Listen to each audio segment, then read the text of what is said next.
Getting a little closer to the big rocks, see the pathway there. There's Al walking beside the big rock, the biggest of the two rocks that had fallen off altogether. And that picture doesn't show the full extent of the size of the rock.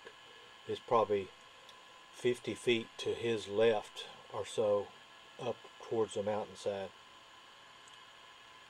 There's Philip with his new protective riding gear still on. And then going on our way, we went on over to Castellon, ate lunch there, and then we were riding up to the rock formation called Mule Ears. And you can see them there in the distance. Then we rode on past Panther Junction down toward the Rio Grande Village and Boquillas Canyon area, but we took a side trip down to the river to the hot springs there. This is a picture of the hotel. It's sort of deceiving. You have to look for the flat building there with mountains in the background and the doors and windows there. There used to be a hotel there along with the post office and store. This is a picture of the remnant, the base, the foundation of the hot springs area. The white water back there is the Rio Grande flowing by it. So the building actually juts out into the river, and the rest of the building washed away in some floods years ago. But the water's probably 105 or so, or maybe more, coming out of the ground in that far corner there. You see some holes there, and it just bubbles up and it flows over to the left there into the river. It flows pretty good amount. It's probably, I'd guess, 5 or 10 gallons a second or so maybe.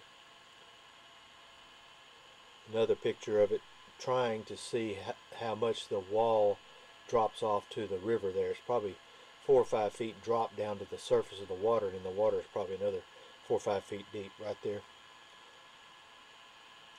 Here's a picture looking up the river at the little more of the wall there. There's people standing in the hot water there. There's Philip and Al sort of behind that reed there, and looking down at the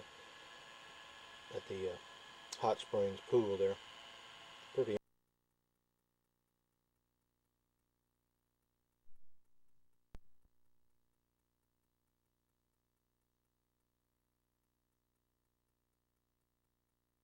And it had a marker there, said that the lady that ran it would make sure that nobody left hungry or cold.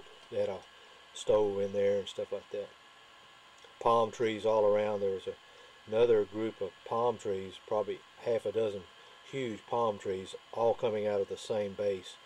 Really a scenic area there between this building and the river. This is a picture I took on the way home as we were coming down Highway 90 going towards Comstock, just east of Langtree, the Pecos River Bridge. There's Pecos River looking down towards Lake Amistad, and the roadside park's just off to the left there on the cliffs that we normally stop at. And this is looking back up the river. This is another picture of the brochure that we got when we checked in that preceded all these pictures. So that's the end of the pictures.